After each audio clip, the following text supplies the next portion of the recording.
So what's up guys? So welcome back po sa aking YouTube channel. Kung bago ka pa lang sa aking YouTube channel, ang channel na ito ay nagtuturo ng online tutorials, review investment platforms, at kung gusto mong kumita gamit ang earning site, kung interesado ka sa ganitong content, huwag mong kalimutan magpindot ng subscribe button at hit the notification bell para ma-notify ka sa susunod nating videos.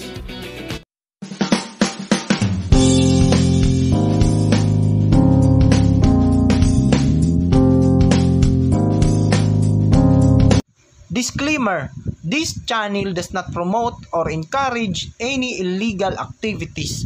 All contents provided by this channel is meant for educational purposes. So what's up guys? Welcome back po sa panibago nating videos, and for today's video guys, magre-review naman tayo ng panibagong investment scheme, kung talagang legit or scam nga ba ito. So bagong pasok na smart contract po, no, na P2P payments direct into your wallet. So ito yung tinatawag nila na pull bull. So dito inopen natin yung the safest and fullest kuno nila na safest na smart contract. So ayaw ma-open pag sa browser mismo mo i-open.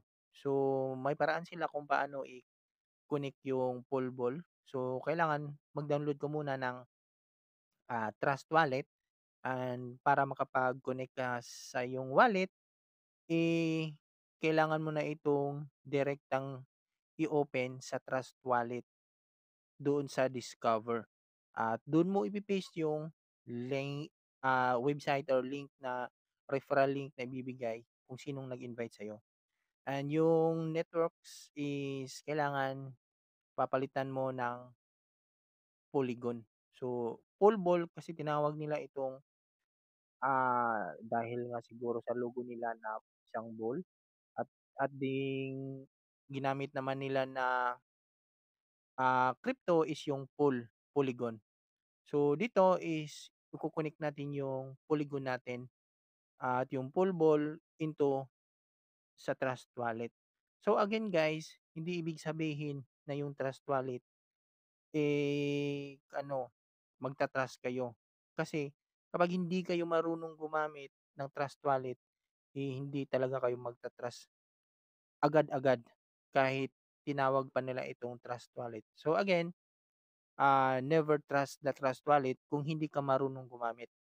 So as you can see dito guys, is makikita nyo, hindi nga siya maano natin, hindi makita yung paano natin pag-connect kasi nakaano siya, naka naka-black screen yung pag-record natin. So, hindi ko alam kung paano ba 'to i-record. So, dito is naka-connect na po siya. So, may nakalagay doon ah, sa ating ano dun, before natin i-connect yung Polbol natin na website papunta sa Trust Wallet natin, meron siyang ano dito, meron siyang hidden agenda. So, yun po yung hindi natin alam. Ayan, ito. Nakita na. Dito may nakalagay na connect the Polbol Polmetrics want to connect your wallet. So, ang website ng Polbol guys is gusto niyang kumonek sa mismong wallet mo. Dito sa baba guys, makikita nyo sa may check. So, sa itaas niyan, view your wallet balance and activity.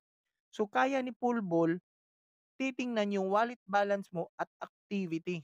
At yung request approval for transaction, iko-connect mo yan. So, ibig sabihin, pag pinindot mo yung connect, binibigyan mo ng permission na pumasok si Pulbol sa mismong trust wallet mo. So, ibig sabihin, kayang limasin ni Pulbol yung balance, or kung merong laman yung trust wallet mo, kayang limasin lahat. Lahat-lahat ng balance mo, kung naglalagay ka ng pera dyan sa trust wallet, lilimasin yan lahat ni Pulbol. Kasi nga, binigyan mo ng permission na i-connect yung website nila papunta sa trust wallet mo. So gaya ng sinabi ko guys, never trust the trust wallet kung hindi ka marunong gumamit ng trust wallet. So dito lang guys, makikita nyo, hindi yun ang hindi natin alam or karamihan hindi alam sa mga sumasali dito na pinasok na pala sila. So hindi big sabihin na the safest, fastest, and efficient metrics smart contract is itong ganitong Ponzi scheme. So Ponzi scheme naman talaga to guys kasi nga kailangan mo maglabas ng pera dito para tumaas yung income mo at yung profit sa may invite mo. So magiging Ponzi scheme siya kasi kailangan mo ding mag-invite para mas tumaas yung kita mo. So dito is i-check natin kung kailan nga ba ito mag-expire at kailan ito nagsimula. So mag-expire itong si Pulbol, expire on October 20, 2025. So 11 months and 9 days pa. So medyo matagal pa. So ang tanong is kung kailan ito nagsimula. So October 20, 2024. So bago pa lang guys, 21 days. So 21 days pa lang nagsimula itong si Pulbol. So hindi pa siya gaanong kahaba. So again guys, may na-review na tayong ganitong sistema at nagbabalik na nga ulit sila. At ito lang yung masasabi ko guys na mag-ingat kayo sa ganitong sistema.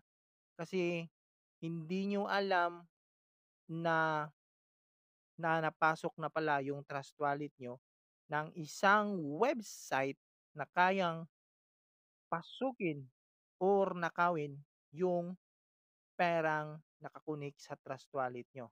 Kasi nga, hindi kung binasa niyo 'yun sa baba or kung binasa niyo, well, good. Kung naiintindihan niyo or kung hindi niyo naiintindihan, so 'yun nga po yung sinabi na kayang basahin, kayang tingnan yung wallet balance mo ang website na Pulbol na ito. So nasa inyo na guys kung gusto niyong ipagpatuloy yung Pulbol na ito kasi bago pa lang, 21 days pa lang ito. Ngayon is November 10. So, November 10.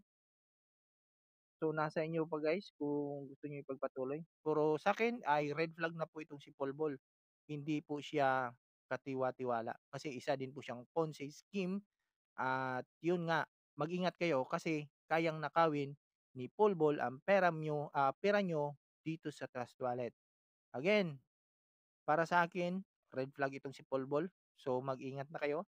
At kung gusto nyong i-disconnect yung pool ball nyo, kailangan na-withdraw nyo na yung pera nyo sa trust.